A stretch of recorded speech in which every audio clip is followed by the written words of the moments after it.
Bonjour à toutes et à tous, merci d'être à l'écoute de Jeux 7 et Podcast. Soyez les bienvenus, j'espère que vous êtes bien installés parce que c'est un numéro spécial que je vous propose aujourd'hui.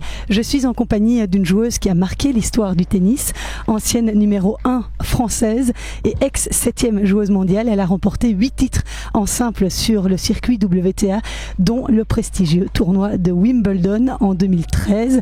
Aujourd'hui, à 40 ans, elle est installée à Dubaï en compagnie de son mari belge, l'ancien joueur de foot Yaya Boumdine, avec qui elle a eu une petite fille, Camilla, qui est en notre compagnie d'ailleurs dans ce podcast.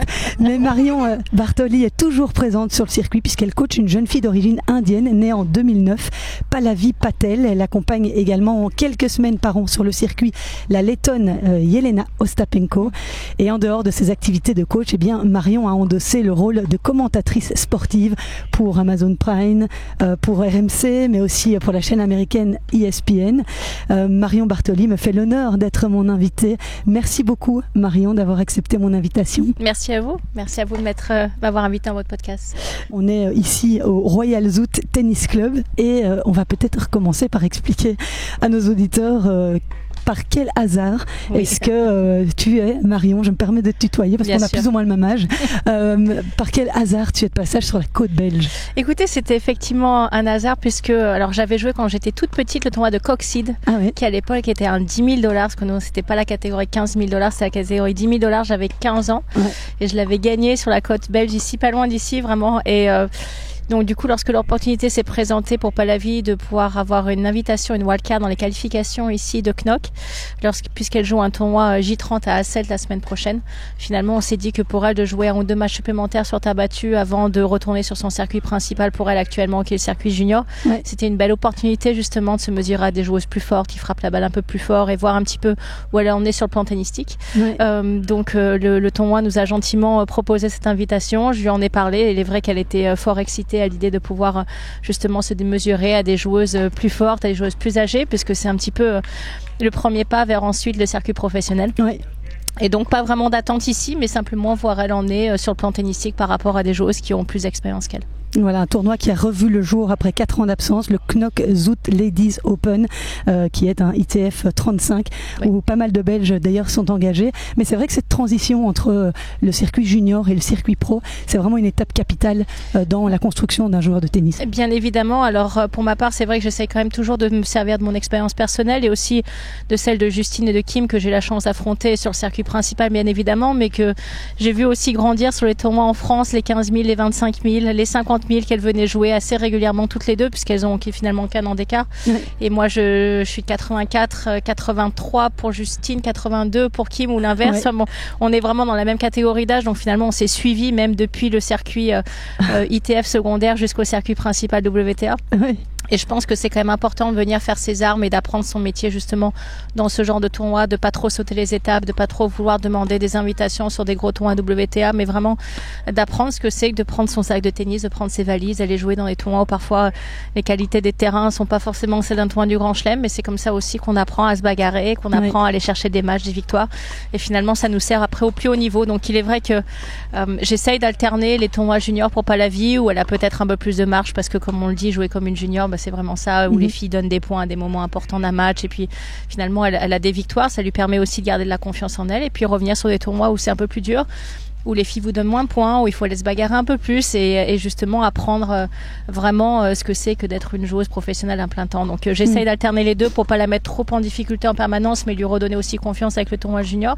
Mais je crois que c'est important à son âge aujourd'hui, à 16 ans, d'avoir son développement mental, au-delà du développement tennistique, vraiment ce développement mental qui est pour moi capital pour le plus haut niveau. À quel moment on voit qu'un joueur est armé pour commencer à aller disputer des matchs plus intensément sur les circuits WTA? Alors ça c'est vrai que c'est mon travail au quotidien. Alors, je joue avec elle puisque je suis entre guillemets son sparring. Quand on est à Dubaï, il fait 42 degrés, je vous avoue qu'il faut jouer 3 heures avec elle sur le terrain et que j'ai 40 ans aujourd'hui. Bon, je les sens quand même un petit peu passer, mais ça me permet aussi de me rendre compte de ce qu'elle est capable de produire. Des moments pendant l'entraînement, elle baisse en intensité, elle baisse en niveau et donc j'essaye de la relancer pour justement lui apprendre que un match, il faut essayer de rester stable le plus haut possible pendant le plus longtemps possible. Et c'est vrai que dans sa progression, j'estime qu'aujourd'hui, elle est capable au vu vu de sa qualité de frappe et au vu de ce qu'elle est capable de produire et son service, d'aller jouer ce genre de tournoi. Maintenant, ça va être elle justement d'arriver à reproduire le niveau de jeu qu'elle a à l'entraînement en match, et ça c'est encore un autre step, c'est encore un autre développement, c'est autre chose, c'est la capacité à rester concentré, à croire en soi, à jouer son meilleur tennis quand il le faut.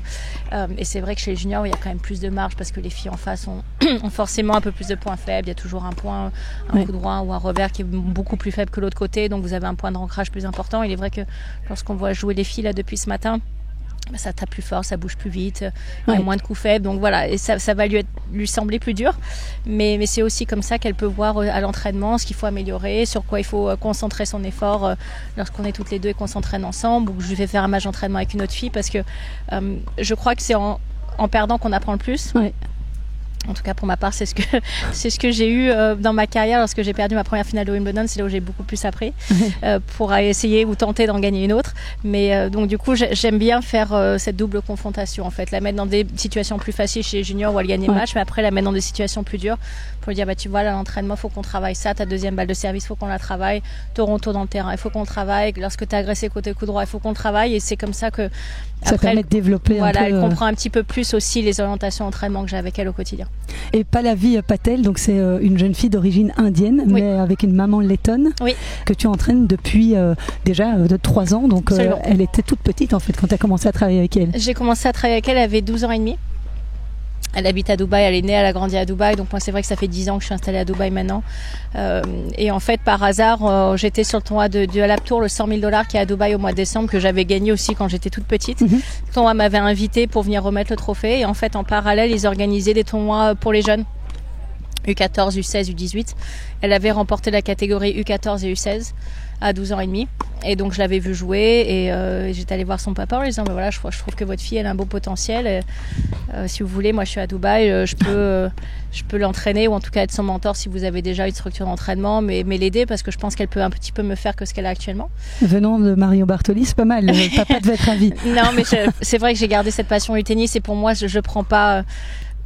Lorsque je suis sur un terrain, je mets de côté ce que j'ai fait auparavant et mon palmarès. J'essaye juste d'être là pour aider la personne et pas lui rabâcher tout le temps, toute la journée que moi j'ai fait ci et que moi j'ai fait ça. J'essaie de me mettre à sa place, j'essaie de me rappeler moi quand j'avais 12 ans et demi, 13 ans, 14, 15 ans, j'étais loin d'être la meilleure.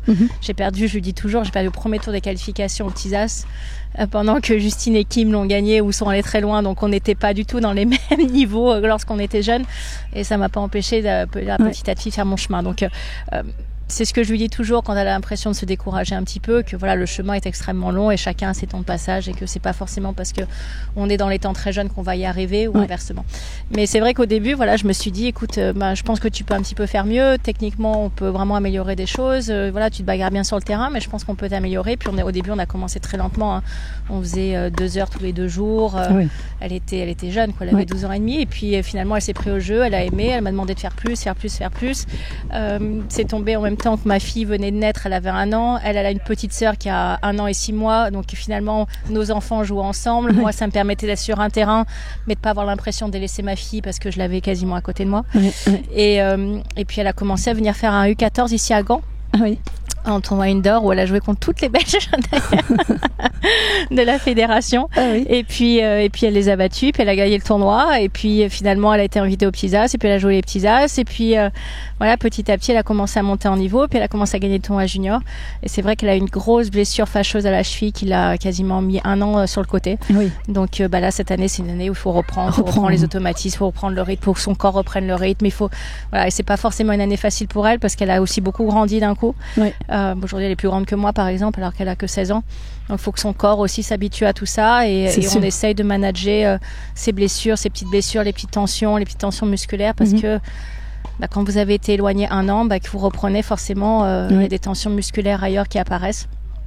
Et c'est une année que j'appelle de transition, mais je pense qu'elle a un beau potentiel et qu'effectivement on pourra la retrouver sur les tournois du Grand Chelem dans les tableaux principaux dans pas très longtemps, j'espère pour elle. Ok, et quel objectif vous vous fixez? Elle est classée quoi en ITF Junior et, alors, quels objectifs ITF Junior, elle a joué que 6 mois puisqu'elle a recommencé qu'en janvier, là elle est 700e.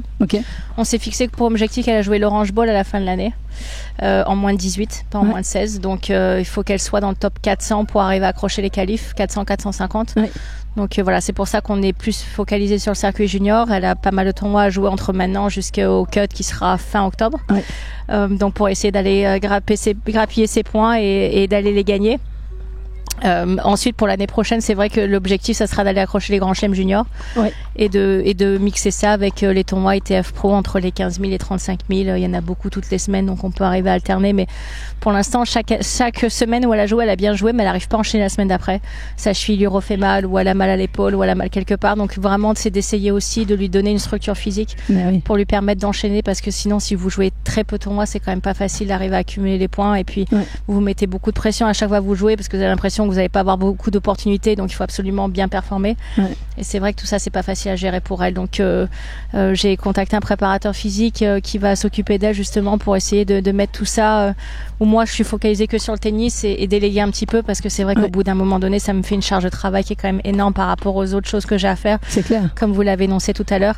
Et je pense que il y a des évolutions dans la préparation physique aujourd'hui qui n'étaient pas forcément le cas quand moi j'avais son âge, parce que déjà tout simplement il y avait même pas de salle de préparation physique. On était début des années 2000.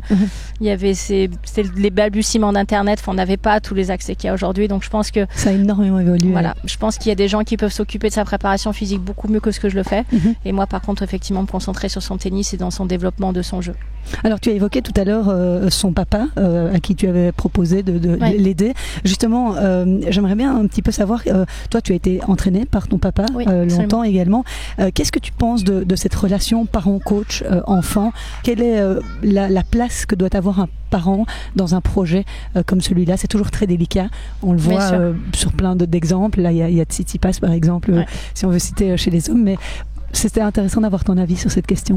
Alors absolument. Alors c'est vrai que moi j'entraîne donc Pallavi et j'entraîne son cousin aussi, qui est un garçon qui s'appelle Hersh Patel, qui a un an de moins, qui a 15 ans et qui lui est numéro 1 des U16 de toute l'Asie.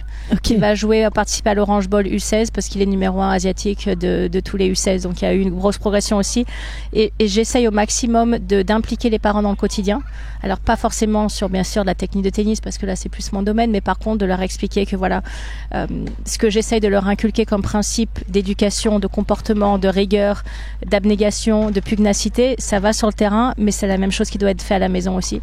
Parce que s'il y a une discordance entre ce que je demande moi sur le terrain en termes de comportement par rapport à ce qui est fait à la maison, bah finalement l'enfant se retrouve un petit peu perdu, ou s'il y a beaucoup trop de laisser aller à la maison et beaucoup trop de rigueur sur le terrain, il y a une espèce de basculement qui est beaucoup trop important. Alors que si on essaye quand même de leur apprendre des valeurs avec un environnement qui reste très tourné quand même vers la performance, c'est plus facile aussi pour moi au quotidien avec eux sur le terrain. Je vous donne un exemple, mais c'était quand même difficile de les faire arriver à l'heure sur le court. Et pour moi, je ne peux pas envisager, à la limite une fois parce qu'il arrive quelque chose d'exceptionnel, je peux accepter une fois un retard, mais pas tous les jours. Voilà. Et donc ça vient aussi l'éducation des parents, que les parents le reprennent en disant voilà, tu peux pas arriver tous les jours en retard sur le terrain, il faut avoir le respect de l'entraîneur, le respect des personnes qui sont là pour t'aider, et tu peux pas faire ça. Donc j'essaye vraiment de les impliquer dans le rapport qu'ils doivent avoir avec leur enfant, dans simplement des rapports d'éducation. Parce que j'ai avec ma fille aussi au quotidien qui a 4 ans. Et puis, je crois aussi que le tennis, c'est un sport individuel qui est très dur psychologiquement. Et je pense que c'est important d'avoir un soutien familial, quel qu'il soit. Donc c'est vrai que voilà, qu'ils puissent aussi compter sur leurs parents, qu'ils puissent avoir leurs parents en tant que parents qui sont là pour les épauler, pour les aider après une défaite difficile, après des moments difficiles, quand ils sont loin de chez eux. Je trouve que c'est très important, et on le voit, même les parents de Roger Federer étaient très présents, même simplement pour l'accompagner, pour être là. C'était pas eux qui étaient avec lui sur le terrain tous les jours. Les parents de Rafa Nadal étaient là aussi systématiquement, je crois. Alcaraz se déplace aussi en famille. Je crois que c'est quand même important d'avoir ce socle familial, juste simplement en tant que présence, en tant que soutien. Même s'il est vrai qu'il n'y a pas forcément une implication au quotidien sur le tennis proprement dit. Mais pour moi, écarter complètement les parents, je pense que c'est une erreur fondamentale. Et on le voit dans les structures aujourd'hui. Même Sinner vient avec son papa et sa maman sur ses finales de Grand Chelem. Je pense qu'il y a une raison à cela. Et c'est vraiment dans ce soutien psychologique, parce que au bout de la chaîne, vos parents, c'est quand même les personnes qui vous veulent le plus de bien. C'est clair. Et je crois que c'est important quand même de garder ça, et pas de diaboliser les parents qui ont pour moi un rôle très important à jouer. Oui, non, c'est clair. Et puis c'est plus au moment où ils interfèrent dans le coaching, parce qu'ils ont l'impression d'avoir mené leur enfant jusqu'à 12, 13, 14 ans, et puis de les laisser filer avec quelqu'un, et peut-être que le rapport de confiance doit être à 150% pour qu'ils acceptent de les laisser filer entre guillemets. Et c'est vrai que c'est là où c'est peut-être le plus difficile pour les parents. Oui, absolument. Mais moi, j'ai aucun problème à expliquer mes démarches, à expliquer ce que je fais sur le terrain, à expliquer les exercices, à expliquer la technique. Je crois que c'est aussi très important en tant qu'entraîneur de pouvoir se justifier à un moment donné et je prends toujours l'exemple de mon père parce qu'il est vrai que beaucoup entre guillemets d'entraîneurs pur tennis ont essayé de changer mon jeu, ont essayé de changer ma technique à de très nombreuses reprises. Et mon papa a eu cette démarche de me dire, il n'y a pas de problème, vous pouvez changer sa technique, mais expliquez-moi pourquoi et expliquez-moi comment vous allez faire en fonction des difficultés que j'avais. Et il est vrai que lorsqu'on demandait pourquoi, généralement, c'était quand même difficile d'avoir une raison précise pour laquelle c'était juste, ah oui, non, mais parce que tout le monde fait ça, mais parce que tout le monde fait ça. Bon. Et en particulier, je joue à deux mains des deux côtés. Il y avait quand même Monica Seles qui quand même était une immense championne qui jouait à deux mains des deux côtés et qui faisait des volées liftées comme Serena Williams. Et à chaque fois que je faisais une volée liftée, on me disait non, les volées liftées ça n'existe pas, il faut faire une volée traditionnelle. Force est de constater qu'aujourd'hui, tout le monde fait des volées liftées, même les garçons. Donc, je crois qu'il faut être capable aussi d'expliquer ce qu'on fait. Moi, aujourd'hui, quand j'ai un changement technique à effectuer chez Pallavi ou chez Hirsch, voilà, je leur dis, je leur montre les vidéos, je leur décortique les coups des plus grands champions actuels, je leur montre ce qu'ils font et je leur montre, eux, les défauts techniques que j'estime qu'ils ont actuellement et vers quoi il faut tendre. Ça veut pas dire que ça va être changé du jour au lendemain parce qu'il faut du temps pour le faire. Mais j'ai toujours une explication derrière. Je vais pas leur dire simplement, fais ça. Parce qu'en fait, si c'est trop directif dans ce que vous faites, si vous n'êtes pas capable d'expliquer, de toute façon, l'enfant ne va pas le faire. Donc, à un moment donné, il faut qu'il comprenne les raisons de ce qu'il fait, qu'il soit dans l'analyse, qu'on lui montre ce que font les plus grands champions et que du coup, ils disent, effectivement, même si pour l'instant, j'y arrive pas, c'est un changement vers lequel je dois aller. Et ça, je m'astreins à le faire et j'ai aucun problème à discuter avec le papa de Pallavi ou avec le papa de Hirsch qui ont fait du tennis universitaire aux États-Unis, qui ont joué à NCAA, à Virginia Tech, donc qui ont quand même quelques notions de tennis, et leur expliquer, voilà, je fais ça, pourquoi l'appui ouvert, pourquoi l'appui en propulsion de la jambe extérieure vers la jambe intérieure, pourquoi sur d'autres mouvements on fait plus un appui semi-ouvert. Voilà, et on passe des heures à regarder des matchs d'Alcaraz, de Sinner, de Djokovic, etc. pour leur montrer ce que font les meilleurs et comment on peut essayer d'intégrer ça à leur niveau, mais chez des enfants qui ont 15 et 16 ans aujourd'hui. Et tu as parlé de ta technique particulière qui en a fait pleurer plus d'un, coup droit, revers à deux mains. C'était une inspiration, Monica Seles, ou bien c'est juste arrivé? Oui. Non, totalement. Déjà petite, j'étais fan absolue de Monica. J'ai eu d'ailleurs l'immense chance de la rencontrer. Aujourd'hui, c'est une amie et j'ai posté il y a pas longtemps une photo à Wimbledon et d'ailleurs elle a commenté sur ma photo Instagram, ce qui m'a fait. J'en ai parlé à mon mari pendant 2 jours, je crois, en lui disant mais tu te rends pas compte. C'est comme si Zidane commentait ta photo sur Instagram, c'est à peu près le même niveau parce que j'ai grandi en idolâtrant totalement Monica Seles. Je voulais les mêmes tenues qu'elle, je voulais la même raquette, je voulais jouer comme elle. C'est vraiment pour nous, à l'époque, on avait Roland Garros sur France Télévisions, sur France 2, France 3. Donc on était collés comme ça dès la sortie de l'école sur tous les matchs. Et puis la finale pour moi de 92 de Roland Garros entre Monica et Steffi, qui a duré plus de 3 heures, qui est un monument du tennis. Ça m'a tellement inspiré, c'était tellement mon match référence que je voulais faire comme elle, à jouer des mains des deux côtés. Et c'est vrai que, étant gauchère naturelle, mais jouant au tennis de la main droite, mon coup droit à une main était catastrophique. Je passais systématiquement sous la balle. J'arrivais pas à utiliser mon poignet droit, j'arrivais pas à avoir assez de force. Et donc finalement de mettre la deuxième main, ça m'a permis de compenser beaucoup avec ma main gauche. Et donc ça a été, c'était au-delà d'être fan, quoi. C'était vraiment essayer d'être comme elle, absolument, d'avoir le même mental, d'essayer de m'accrocher comme elle, de jouer dans le terrain, de jouer en angle, de faire au maximum la même chose. Alors je suis loin d'y être arrivée, mais c'est vrai que lorsque j'ai remporté Wimbledon, elle m'a écrit dès le lendemain en me disant grâce à toi on a complété le grand chelem à deux mains des deux côtés parce qu'elle a gagné les 3 autres. Et il manquait juste Wimbledon. Donc quand on a grandi en idolâtrant quelqu'un, d'arriver à ça en venant d'un tout petit village en Haute-Loire, ça a été quand même un bel accomplissement pour moi. C'est phénoménal. Et justement, moi j'aimerais bien revenir sur ce jour de juillet 2007 dont tous les Belges se souviennent. Sur le central. Désolée. Vas-y, tu peux présenter tes excuses parce que là, on s'en est parmi. On est toujours parmi. Donc ce jour-là, tu bats Justine Henin en demi-finale. 1-6, 7-5, 6-1 pour le plus bel exploit de ta carrière. Justine était numéro 1 mondial. Elle restait sur une série de 14-15 victoires consécutives. Je pense qu'elle avait gagné Roland Garros et puis le tournoi de Halle. De Eastbourne. Où elle me bat en demi. Voilà, exactement. Et c'était la grande favorite à Wimbledon. qu'est-ce que tu gardes comme souvenir de cette rencontre? Et j'imagine que tu as encore gardé des bons contacts avec Justine parce que tu étais sa sparring partner au début de sa carrière. Absolument. Et d'ailleurs, Carlos m'engueulait beaucoup parce qu'il estimait que je mettais pas la balle au bon endroit. Donc je me faisais engueuler. J'étais quand même top 40 mondial. Hein. J'étais top 40 WTA. J'étais effectivement la sparring de Justine parce que j'adorais m'entraîner avec elle. Moi, ça me dérangeait pas qu'elle frappe dans tous les sens. Et j'ai toujours voulu m'améliorer justement en jouant avec des plus fortes que moi. Et Justine était beaucoup plus forte que moi. Donc j'ai fait pour la première fois sparring de Capriati l'année où Justine là-bas à l'US Open, cette fameuse demi-finale absolument incroyable. Magnifique. Donc j'étais sparring de Capriati et Carlos m'avait vu commencer à gagner chez les juniors, arriver sur le circuit WTA. Donc il allait voir mon père, il disait bon, ça te dérange pas si ta petite elle fait sparring de Justine? Bien sûr, mon père oui. Et hop, sur le terrain, vas-y. Et donc comme elle frappait très très fort et que je faisais ce que je pouvais, il y a des fois j'avais du mal à mettre pile là-bas dans la zone où Carlos me demandait et donc il me disait Marion, si tu mets pas la balle dans la zone, demain tu reviens pas sur le terrain. Donc j'essayais de faire mon maximum, mais je m'appliquais à fond pour essayer de mettre la balle exactement où Carlos me demandait. La pression. Mais ça a été des très très belles expériences et c'est vrai que je la joue en demi à Wimbledon. C'est ma première demi à un tournoi du Grand Chelem. C'était ma première fois sur le central de Wimbledon. Donc, j'avais seulement 22 ans, donc autant vous dire que c'était quand même un moment très très forte tension. J'étais sponsorisée par Nike à l'époque. Il y avait Phil Knight, le CEO et fondateur de Nike, qui était dans ma box. Là, j'avais le cœur qui battait à 200 avant même de rentrer sur le terrain. C'est ça alors le 6-1. Et il y a beaucoup de choses. Après, j'avais pris 2-1, je crois. Faudrait vérifier le score, mais j'avais pris une bonne rousse en demi d'Eastbourne. Ouais. Je crois de mémoire qu'elle avait battu Amélie en finale. C'était à l'époque, il y avait que 2 semaines entre Roland et Wim, donc en fait tout le monde jouait Eastbourne. Le tableau était extrêmement relevé. J'ai battu, je crois, Dementieva en quart et je perds sur Justine en demi. Il n'y avait pas photo, elle était beaucoup plus forte que moi. Et donc j'arrive en demi-finale de Wimbledon. Et j'avais eu des matchs fort accrochés avant, dont Jankovic en 8e, où je crois qu'il y avait eu 6 ou 7 interruptions par l'appui. Le match avait duré 9 heures en tout. Enfin bon. Donc j'arrive quand même, je suis assez fatiguée. Et en fait, on joue vendredi. Il n'y avait pas eu le toit cette année-là, et donc les matchs avaient été reportés. Et Justine avait battu Serena en quart. Ouais. Donc on arrive l'une contre l'autre en demi-finale. Elle était aussi très fatiguée de ce match-là.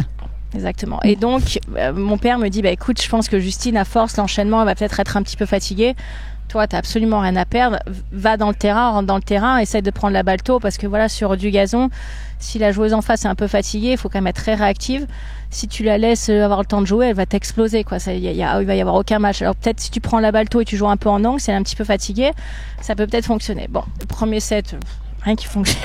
Je prends une branlée comme d'habitude. Et donc on était 2e demi-finale. Vénus avait déjà gagné. Et vient s'installer au premier rang de la Royal Box Pierce Brosnan, James Bond. Et là je me dis bon, donc j'ai Phil Knight à ma droite dans ma box, PDG fondateur de Nike. Je joue devant Pierce Brosnan. Je viens de prendre 6-1 en jouant le pire tennis de tout le début du tournoi. Donc là c'est pas possible, il faut que je fasse quelque chose. Même si je perds, ça à la limite ce sera normal, mais au moins que je fasse 7-5 ou 6-4 ou un truc d'à peu près correct. Et donc mon père dit mais rentre dans le terrain. Bon, je lui dis elle est perdue pour perdue. Bon, donc je m'avance, mais vraiment 1 mètre dans le terrain pour retourner. Et puis je vois que Justine effectivement commence à passer un tout petit peu moins de première, commence peut-être à fatiguer un peu. Et puis je mène 3-1 et puis on a la bagarre et puis il y a 5-5, 15-40 sur mon service. Et là je sais pas par quel miracle j'arrive à les sauver. Et derrière j'enchaîne 7 jeux consécutifs, donc je mène 7-5, 5-0. Et en 3e set, en jouant le meilleur tennis de ma vie, je prenais la balle quasiment au sommet du rebond, je faisais ligne. Donc comme quoi le tennis c'est très mental, parce qu'une heure avant je jouais le pire tennis de ma vie, une heure après je jouais le meilleur tennis de ma vie. Et ça reste un des plus grands matchs, je crois, que j'ai joué à partir du milieu du 2e jusqu'à la fin du match. Ouais. Mais Justine était fatiguée, mais il y avait beaucoup d'éléments et voilà, ça s'est joué à rien. Je perds 7 balles de break à 5 partout, c'est elle qui gagne, et certainement que c'est elle qui bat Venus Williams le lendemain, mais elle m'a battu tellement de fois après. Il aurait fallu choisir un autre tournoi quand même. Pour une fois, c'est passé de mon côté. J'ai retrouvé une interview de Justine qui après cette rencontre, où elle disait elle mérite, Marion, d'avoir ce genre de résultat avec tous les sacrifices qu'elle a fait. Je savais à quel point elle pouvait bien jouer, mais aujourd'hui c'était comme si elle pouvait fermer les yeux et continuer à jouer un tennis incroyable. Je suis un peu sans doute rentrée dans son jeu. Sur certains points, j'avais le sentiment de n'absolument pas savoir quoi faire. Ouais. Donc voilà, elle a reconnu. Oui, mais c'est vraiment en fait à partir du début du 2e où je me suis mis à prendre la balle beaucoup plus tôt et à vraiment y aller à fond, quoi. C'est-à-dire le tout pour le tout et à jouer très proche des lignes. Donc je pense que effectivement pour la rejoindre là-dessus, c'est vrai que je suis rentrée dans une espèce de zone où savez, quand mentalement, d'un coup, vous oubliez tous les aspects extérieurs, ouais. vous êtes concentré juste sur la balle et puis vous arrivez à jouer exactement à l'endroit où vous voulez et puis vous prenez la balle de plus en plus tôt parce que vous avez l'impression qu'elle arrive de plus en plus lentement. Et en fait, c'est un espèce d'état mental où c'est pas que ça arrive plus lentement, c'est juste vous qui voyez la balle tellement grande que vous avez l'impression que ça arrive beaucoup plus lentement. Et c'est vrai que à partir du milieu du deuxième, j'avais l'impression de pas pouvoir rater une balle. C'est-à-dire que n'importe quel coup que je tentais, c'était sur la ligne, l'amorti qui passait juste derrière le filet, parfaite, alors que normalement les amortis, elles arrivaient sur la ligne des carrés service, c'était horrible. Là, elle était parfaite, le retour de service gagnant, puis sur la ligne en coupant la trajectoire. Et c'était cette espèce d'état de grâce qui m'a touchée, mais c'est vrai que c'était incroyable de voir à quel point c'était mental, parce que le premier set, c'était horrible ce que je faisais. Je mettais pas 2 balles en terrain, c'était catastrophique. Ouais.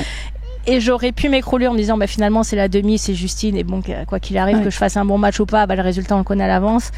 Et finalement, je suis allée le chercher parce que, comme elle le dit, je me suis tellement entraînée dur et fort pendant tellement d'années que j'ai cru à un moment donné que oui, je pouvais le faire. Et c'est ce qui m'a aussi beaucoup servi en 2013 en me disant que là, pour le coup, j'allais pas le perdre dans cette finale. Contre Sabine Lisicki, je pouvais pas la perdre. C'était pas possible. Non, ça, c'est clair. C'était pas possible. Et Justine, elle n'a jamais gagné Wimbledon. C'est le seul qui manque. Donc c'est vrai que ces balles de break, là, je pense qu'elle en rêve encore. Mon mari me l'a toujours pas pardonné, je vous rassure. À chaque fois, il me dit, mais de toute façon, Justine, c'est notre fleuron en Belgique. Je dis, je sais, chérie, je le sais bien. Je l'ai affronté pendant de nombreuses années. Je le sais avec Kim que c'est vos 2 plus grandes parties. Mais bon, pour une fois, effectivement, c'est tombé de mon côté. Et puis après, en 2013, là, tu remportes ce fameux trophée Wimbledon qui, ça a changé ta vie, cette victoire, ça a changé, tu as changé de statut aux yeux des Français, aux yeux... Oui, bien sûr, parce qu'on a été tellement peu à gagner. Il y a eu Marie, Pierre, il y a eu Amélie, il y a eu moi. Et c'est vrai que je l'ai remporté. Enfin, j'ai gagné Wimbledon sans perdre un set. J'ai remporté ce tournoi sans perdre un set et on a été très très peu dans l'histoire de tout le tournoi à le gagner sans perdre un set. Et il y avait tout le monde dans le tableau. Serena était là, Zarenka était là, Sharapova était là, tout le monde était là. Donc c'était pas entre guillemets un Wimbledon au rabais, c'était pas. C'est juste qu'elles ont perdu contre d'autres joueuses, mais elles étaient dans le tableau, elles ont joué les matchs, on les a pas donnés. Puis ça fait partie, la chance fait partie aussi. Exactement. Et puis les filles qui ont battu ces joueuses-là, Lisicki, celle qui a battu Serena, il a fallu que je la batte en finale et l'histoire du tennis est truffée d'opportunités que vous auriez dû saisir, vous n'avez pas saisi. Et donc finalement, ma plus grande fierté aussi, c'est effectivement d'avoir eu cette opportunité, mais d'être capable de la saisir et sans perdre un set. Donc ça démontrait aussi que j'étais beaucoup plus forte que ces joueuses-là. Mais après, je crois que toute ma carrière, j'ai essayé de faire le maximum au quotidien, de vraiment m'impliquer avec tout le cœur et le mental et tout ce que je peux émettre sans tricher, sans jamais tricher. Quand je faisais un entraînement, c'était toujours à 100%. Je pense que si vous demandez à Carlos Rodriguez aujourd'hui ce que vous pensez de moi, il vous dira Marion, elle a fait tout ce qu'elle a pu tous les jours. Et je crois du coup que j'ai été récompensée à un moment de ça, justement, de toute mon implication au quotidien. Alors j'avais pas le talent de Kim, j'avais pas le talent de Justine, j'avais pas leur qualité physique, mais je suis quand même arrivée à gagner le plus grand tournoi du monde grâce à autre chose. Et je crois aussi que c'est un beau message pour le reste des joueuses qui parfois se disent finalement c'est peut-être pas pour moi parce que j'ai pas le talent naturel, j'ai pas le physique naturel, surtout dans l'époque où on jouait, où il y avait tellement d'athlètes qui étaient... quand tu penses à Serena, à Amélie Mauresmo, à Sharapova, à Damiantieva, à Capriati, à Davenport, la concurrence était très très dure, quoi. Donc c'est vrai que d'y être arrivé, ça a été une immense fierté et ça a forcément changé ma vie parce que si j'ai autant d'opportunités aujourd'hui de travailler pour ESPN, pour la BBC, pour Sky Sport, pour Amazon, faire les interviews sur le terrain Roland Garros, d'avoir ma propre émission sur RMC, de faire tout ce que je fais, c'est parce que je suis la vainqueur de Wimbledon en 2013. J'aurais pas fait ça. Faut être honnête, j'aurais jamais toutes ces opportunités. Donc voilà, ça m'a permis aussi de m'ouvrir autre chose, mais aujourd'hui, ce que j'essaye de faire au quotidien, c'est au-delà de ça, c'est d'inculquer les bonnes valeurs à ma fille, c'est d'essayer d'être sur le terrain et voilà, je suis heureuse d'être ici, je suis heureuse de voir d'autres matchs à d'autres niveaux, mais c'est ma passion, le tennis. J'adore être dans des clubs de tennis, j'adore être sur le terrain, j'adore entraîner, j'adore continuer à jouer moi-même. Même si on n'est pas sur Central ou Wimbledon, c'est pas grave, je suis tout aussi heureuse en étant ici et je crois que ça, c'est le plus important. Et est-ce que tu penses qu'avec ton jeu, aujourd'hui, 20 ans plus tard, 10 ans plus tard, 12 ans plus tard, est-ce que tu penses que tu pourrais rivaliser avec les meilleurs vu les cogneuses qui sont arrivées entre-temps et la manière dont le jeu a fortement évolué?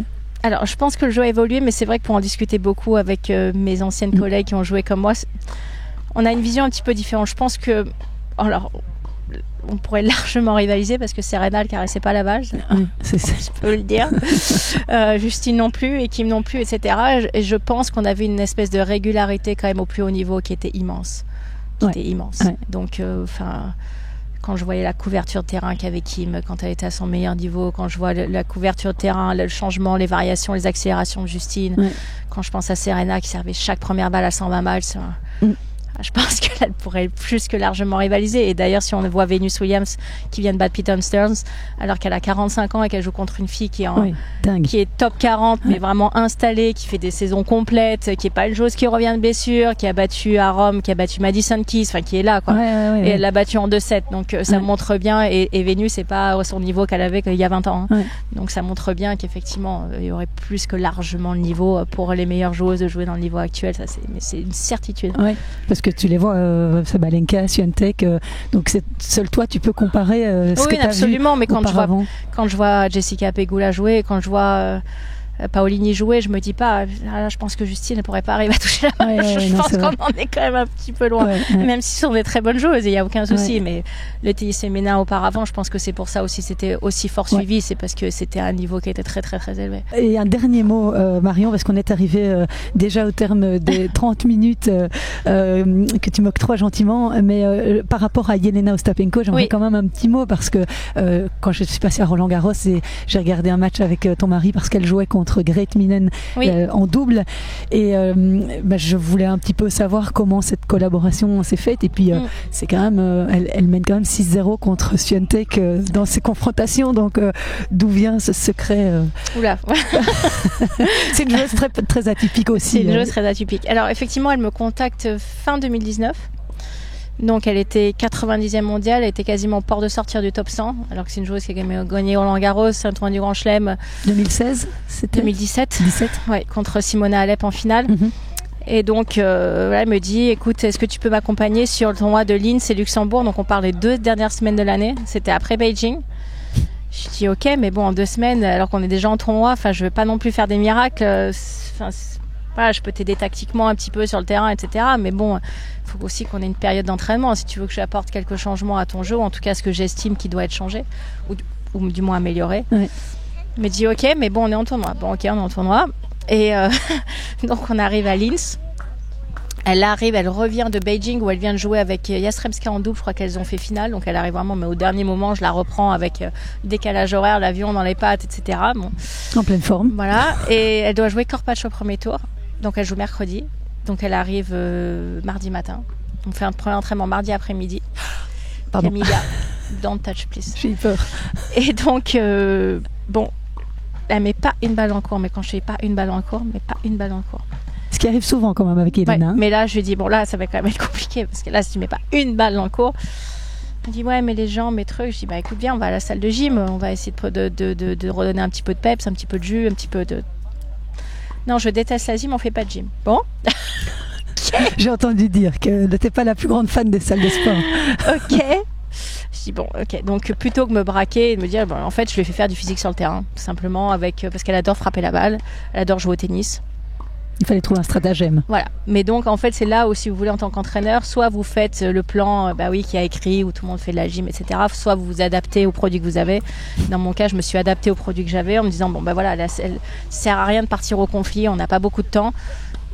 Faisons-lui faire quelque chose qu'elle aime. Ouais. On va lui faire du physique déguisé, elle va pas s'en apercevoir trop.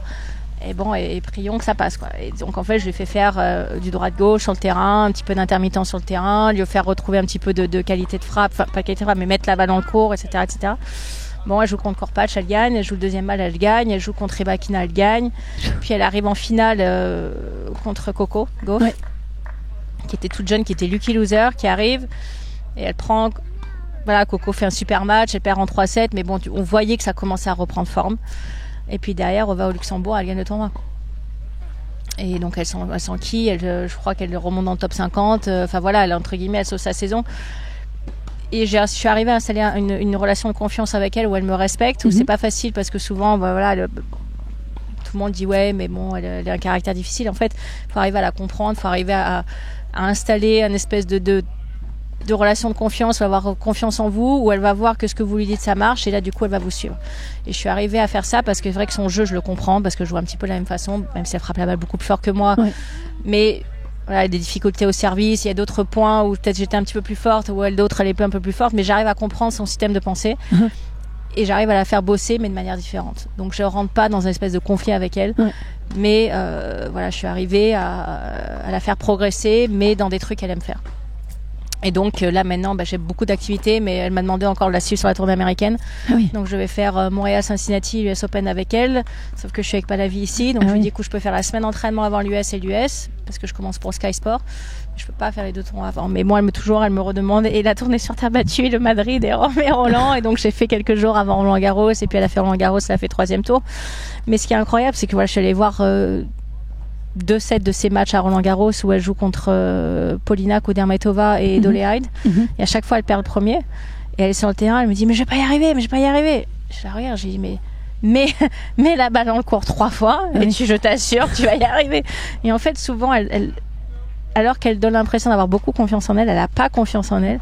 Elle a besoin de quelqu'un avec un regard extérieur qui lui redonne confiance en elle. Et du coup, elle rentre dans un système de jeu où là, après, elle devient très difficile à jouer parce que elle frappe très fort tout de suite, elle joue en angle et que c'est dur, quoi. Oui, c'est vrai que c'est tout ou rien, quoi. Voilà. Parfois, elle arrose. Mais c'est beaucoup sur la confiance, et donc il faut jouer beaucoup aussi sur le mental, et après lui faire de la prépa physique, mais un petit peu déguisée dans des trucs qu'elle aime faire. Et quand elle est là-dedans, voilà, quand elle joue Swiatek et qu'elle la bat à chaque fois, c'est parce qu'elle a une confiance. Par contre, elle rentre sur le terrain, c'est qu'elle peut pas perdre. Et donc la semaine à Stuttgart, par exemple, elle me demandait la tactique avant chaque match. Je me disais, la tactique, c'est très simple, la tactique. Sur Swiatek, tu veux que je te dise quoi en tactique? Tu frappes avec la frappe de balle 3 fois sur le coup droit, ça va passer. Il faut juste pas qu'à la 3e, ça parte dans la Porsche qui est derrière, quoi. Mais si elle est dans le terrain, ça sera bon. Voilà, il y a Bazabalenka en finale, elle bat toutes les meilleures sur une semaine. Donc elle est capable. Elle est capable, et je pense qu'elle a effectivement un grand chelem encore en elle, et ça sera l'objectif d'essayer de l'aider là-dedans pour arriver à ce qu'elle aille le chercher. Mais elle a forcément beaucoup moins besoin de moi au quotidien qu'une Pallavi, mais parfois de temps en temps elle a besoin que je l'aide pour lui redonner confiance, pour la remettre sur les bons rails. Et puis une fois qu'elle est lancée, elle est lancée. C'est une joueuse qui est exceptionnelle, qui a des qualités de frappe exceptionnelles. On gagne pas un tournoi du Grand Chelem à son âge sans avoir des qualités exceptionnelles. C'est clair. Mais et à part toi, elle n'a personne alors qui la suit? Non, mais bon, elle a eu des difficultés. Elle a perdu son papa aussi très jeune. Son papa qui est décédé alors qu'elle était en tournoi. On était ensemble à Auckland. Elle a appris par téléphone, son papa est décédé, j'étais avec elle. Elle est repartie en Lettonie pour assister aux obsèques de son père, pour revenir jouer l'Open d'Australie. Quand elle est revenue jouer l'Open d'Australie, elle gagne son premier tour contre Samsonova. Donc premier tour pas facile. Deuxième tour, elle joue à jouer Bencic. Le matin, mon mari apprend que son papa vient de décéder. Donc je peux vous dire que l'Open d'Australie 2020, je reste pas de l'oublier. Et c'est vrai qu'on a traversé tout ça ensemble, et que forcément on a des liens qui sont peut-être différents par rapport à notre entraîneur, qui va l'apprendre plus en disant oui, mais bon, en fait il va entendre tous les ragots des autres gens sans essayer de comprendre la personnalité qu'elle a, les difficultés qu'elle a eues, etc. Et moi, j'ai vécu tout ça avec elle. J'étais à ses côtés quand c'est arrivé. Elle a vécu aussi le décès du papa de mon mari, et donc les difficultés que moi personnelles j'ai eues, et donc forcément on a une relation de confiance qui s'est installée, et quand elle a un souci, elle sait qu'elle peut toujours compter sur moi. C'est important d'avoir quelqu'un comme ça, mentor, qui soit toujours dans un coin de sa tête et sur qui on peut compter quand on en a besoin. Mais merci beaucoup Marion, j'avais encore 10 000 questions à te poser, mais ce sera pour un autre épisode. Et puis on a ce point en commun, puisque tu as aussi ton propre podcast qui s'appelle Bartoli Time. Bartoli Time, effectivement. Alors on le fait en direct le dimanche soir sur RMC. La saison reprendra en septembre. Et puis on a eu la chance d'avoir de grands sportifs au-delà du tennis qu'on a pu interviewer, et aussi le président de la République française qui a eu la gentillesse de venir participer à mon émission. On a eu Tom Cruise également. J'ai vu quelques photos passer. On a eu Teddy Riner, on a eu Florent Manodou qui était porte-drapeau de l'équipe de France pour les Jeux Olympiques. Tous les joueurs tennis bien sûr, mais j'essaye aussi de me diversifier dans d'autres sports. On a eu Neymar, et donc pour la saison prochaine, j'espère avoir encore de grands sportifs, et j'ai eu Steph Curry aussi, de joueurs de NBA. Donc j'ai une espèce de target list pour l'année prochaine. On verra si j'y arrive, mais en tout cas je ferai tout pour le faire. Et effectivement, il est disponible aussi en podcast, en téléchargement pour les gens qui n'ont pas accès à l'émission en direct. Voilà, ça s'appelle Bartoli Time, et c'est le dimanche soir sur RMC, mais qui est disponible en DAB, donc vous pouvez également la voir. Et moi, je pourrais dire aujourd'hui que j'ai eu Marion Bartoli dans mon petit podcast. Avec grand plaisir. Le podcast Je sais tes podcasts. Mon mari vous écoute très fréquemment, donc lorsqu'on est à Dubaï, il me le met dans la voiture lorsqu'on amène notre fille à l'école, donc je vous entends très régulièrement avec Philippe. Ben voilà, Philippe Zaz. Absolument. Et ça va, tu apprécies, ça va? Oui, j'adore écouter vos analyses, et puis c'est vrai que c'est important, je trouve, d'écouter les points de vue des uns et des autres. Ça permet d'avoir un élargissement de ses connaissances. Et puis même si moi j'ai parfois un point de vue différent, d'écouter finalement les autres, avoir des analyses sur des sujets, c'est toujours intéressant. Mais merci beaucoup d'avoir pris le temps ici à Knock de venir à mon micro. J'espère que tu auras l'occasion de voir un petit peu la mer. Avec grand plaisir. Et Bruges peut-être. T'es allé à Bruges? Nous sommes allés à Bruges hier. Et puis c'est vrai que mes parents habitent en Corse, donc pour la mer et les plages, on est servi pendant l'été. Mais oui, la mer du Nord, nous allons la visiter. Et puis encore une fois, moi, j'ai des immenses souvenirs de Coxide où je mangeais des croques madame et j'avais gagné le 10 000 $. Donc pour tout ça, j'adore la Belgique. Il faut pas aller à la mer du Nord si tu habites en Corse, hein, c'est horrible. Je sais. J'ai pas osé le dire. N'y mets pas les pieds. J'ai pas osé le dire. C'est mes parents qui habitent en Corse. Mais c'est vrai qu'à Dubaï, on est assez gâtés aussi au niveau des plages. Alors là, au niveau de la mer du Nord, nous, on n'est pas bien. Bon, allez, merci Marion. Bonne chance à ta joueuse dans ce tournoi et à très bientôt. Merci.